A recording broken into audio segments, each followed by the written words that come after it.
Welcome to MTG Burgeoning, your channel for all things magic. In this video, we are going to discuss the quintessential cards needed to build the core of a Blink Commander deck with Atraxa Grand Unifier as its general.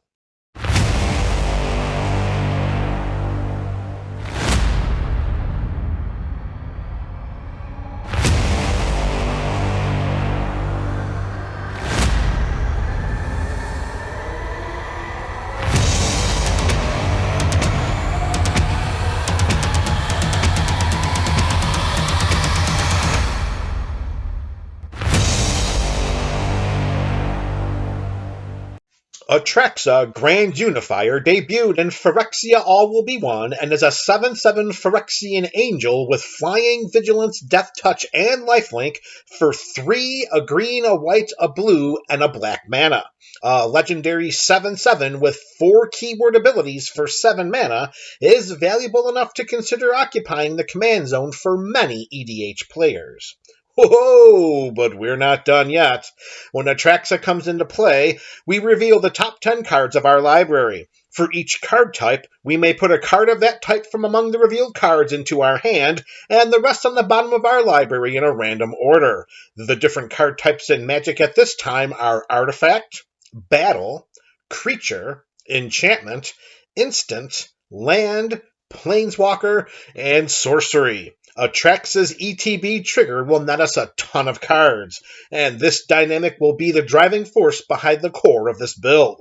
Our goal is to maximize and replicate Atraxa's Enter the Battlefield ability for the purposes of inundating our hands with spells that protect Atraxa and exploit her ETB trigger further. With fistfuls of cards and oodles of resources, we will manage the battlefield and watch Atraxa deal lethal commander damage to our opponents while we claim victory after victory after victory. We begin the core of this build with a suite of spells that protects Atraxa. If our general is targeted for spot removal, then we can cast Cloud Shift, exile Atraxa, return her to the battlefield under our control, and watch our opponent's removal spell fizzle while we reveal the top 10 cards of our library and start deciding which cards to put into our hand.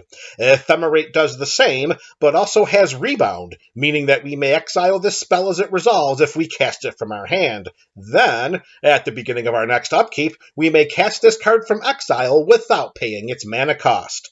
Essence Flux follows suit, and if the exiled creature is a spirit, then it gets a +1/+1 counter on it when it returns to the battlefield. Spoiler, Atraxa is not a spirit. Momentary Blink continues our Flicker Fest and has a flashback cost of 3 and 1 blue mana. Justicier's Portal does the same and gives the creature first strike when it is returned to the battlefield.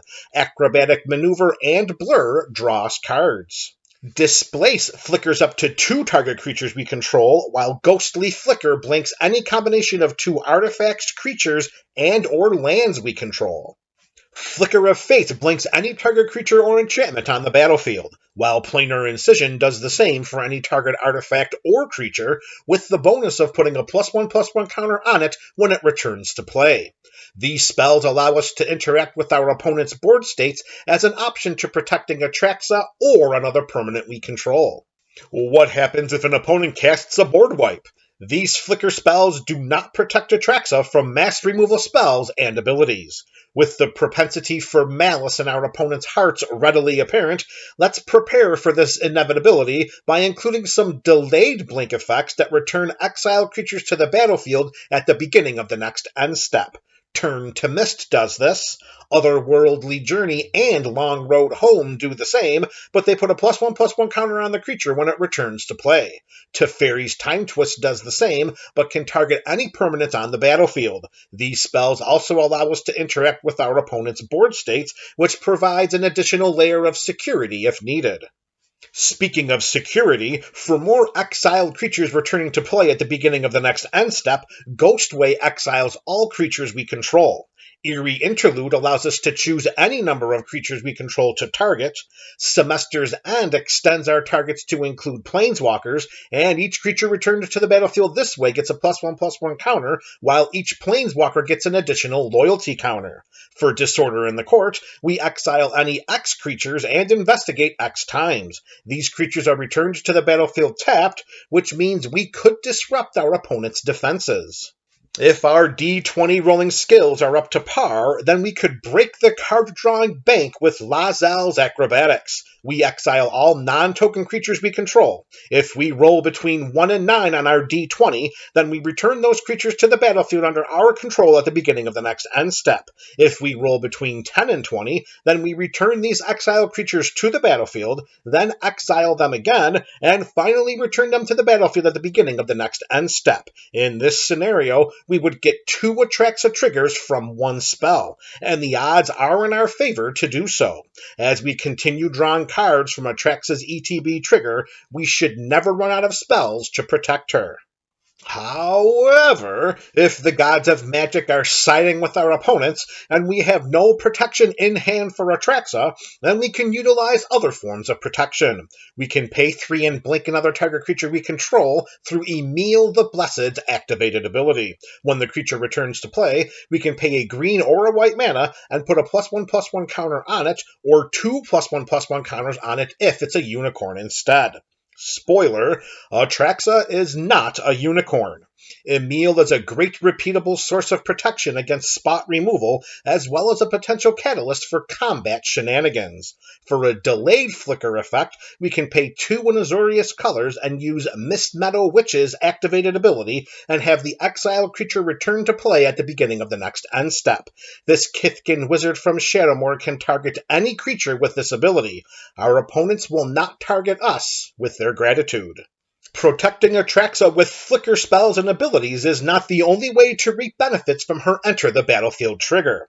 For the purposes of triggering this card draw ability as much as possible, let's include some additional flicker effects. When Felidar Guardian comes into play, we may blink another target permanent we control. When paired with Atraxa and targeted by any of our aforementioned mass flickering spells, well, let's just say we will be drawing a lot of cards.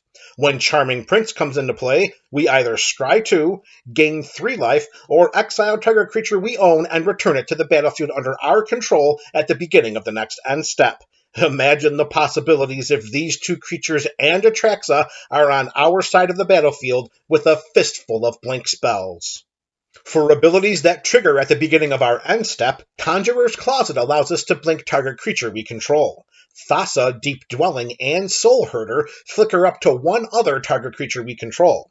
For Soul Herder, whenever a creature is exiled from the battlefield, it gets a +1/+1 counter. This spirit can get very big, very fast in this type of build. Teleportation Circle extends our flickering option to up to 1 target creature we control, or up to 1 target artifact we control instead. When Atraxa enters the battlefield, her card-drawing ability triggers, and, so far, we have demonstrated throughout this video how often we can make this happen.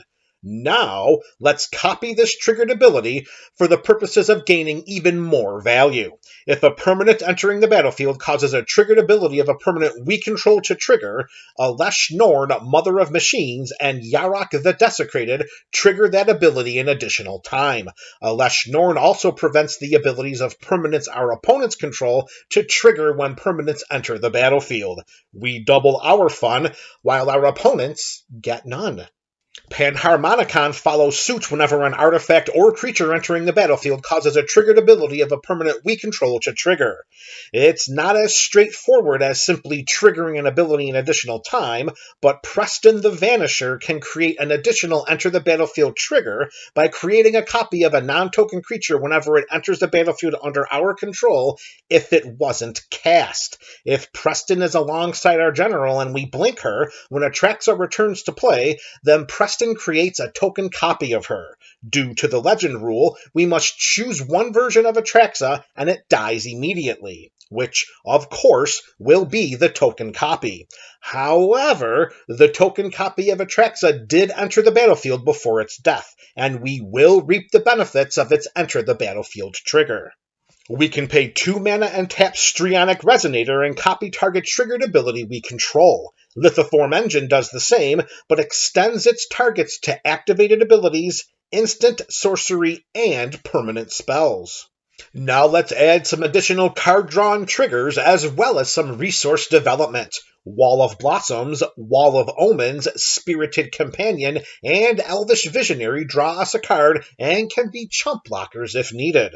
Baleful Strix also draws us a card and can act as a combat deterrent, unless an opponent wants to trade down with a 1/1 flying Death Toucher. Both Callous Bloodmage and Ether Channeler provide card draw options. Callous Bloodmage's card draw ability costs us 1 life, or we could choose to create a 1/1 black and green pest creature token that gains us 1 life when it dies, or we can exile target player's graveyard. The Channeler's other options include creating a 1/1 blue bird creature token with flying, or returning another target non-land permanent to its owner's hand. Coiling Oracle either puts a land into play or draws us a card, while Risen Reef either puts a land onto the battlefield tapped or draws us a card, which is an ability that also triggers whenever another elemental creature comes into play under our control.